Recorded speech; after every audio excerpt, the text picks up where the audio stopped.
معجزہ عجز سے ہے، عاجز، اور وہ اعجاز، وہ عجیب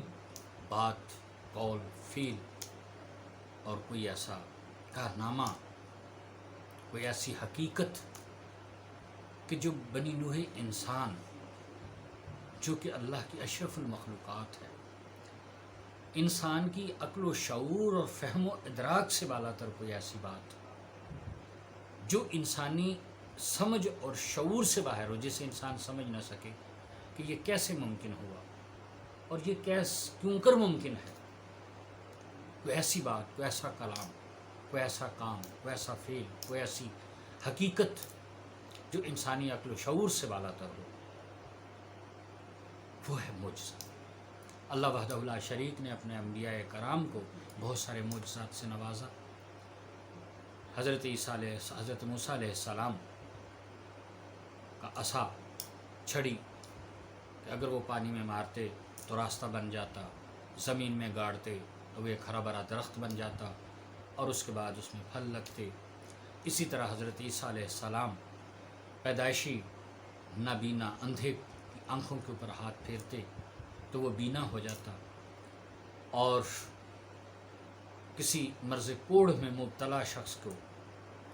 ہاتھ پھیرتے تو وہ شفا یاب ہو جاتا۔ اسی طرح مردوں کو ٹھوکر سے زندہ کر دیتے اور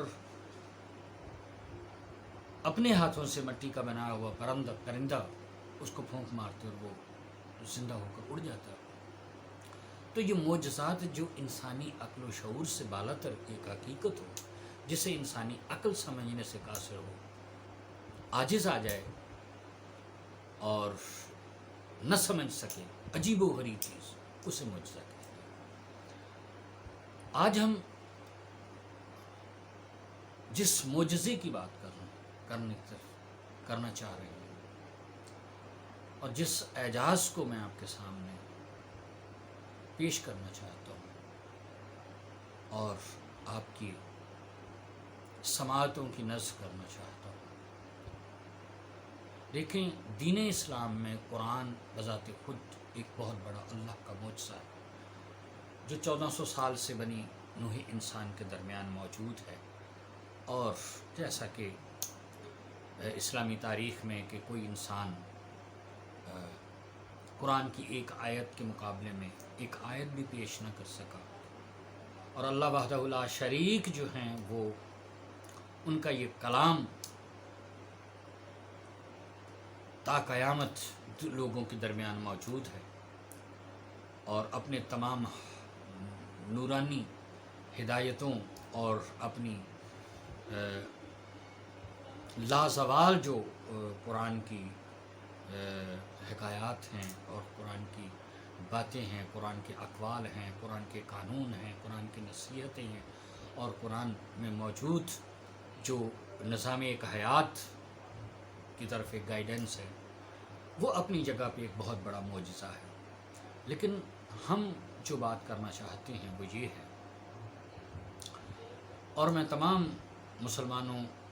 اور بالخصوص نوجوانوں کی توجہ مبذول کروانا چاہتا ہوں انتہائی اہم ترین نقطے کی طرف، اور انتہائی سوچ کا طالب ہوں کہ میری اس بات پہ آپ غور و فکر کریں، سوچیں۔ دیکھیں، ایک گھرانہ ہے جن کو ہم پنجتن پاک 12 امام 14 معصومین علیہ السلام کہتے ہیں، 12 امام ہیں۔ تو مختصر کرتے ہوئے میں جلدی یہ عرض کرنا چاہتا ہوں کہ 12 ائمہ علیہ السلام جو 12 شخصیات مختلف ادوار میں گزری ہیں اس دنیا میں، کتنی حیرت کی بات ہے، کتنا بڑا اعجاز ہے بذات خود یہ، اور ان کے حق پہ ہونے کی دلیل کہ ان کے مابین ہم کبھی زندگی میں کوئی دوست دشمن، کوئی فرق تلاش نہیں کر سکتا، اختلاف نہیں ان میں کوئی انسان انڈیکیٹ کر سکتا کہ ان کے مابین کوئی اختلاف ہوا ہو زندگی میں۔ اچھا، نہ صرف وہ بلکہ آپ کے جو ماننے والے ہیں، جو آپ کے پیروکار ہیں، جو آپ سے محبت رکھتے ہیں، عقیدت رکھتے ہیں، جو لوگ آپ ائمہ علیہ السلام سے ہدایت حاصل کرتے ہیں یا ان کے طریقے پہ چلتے ہیں، ان کو اپنا ہادی مانتے ہیں، ان کے مابین بھی کبھی کوئی اختلاف سامنے نہیں آیا۔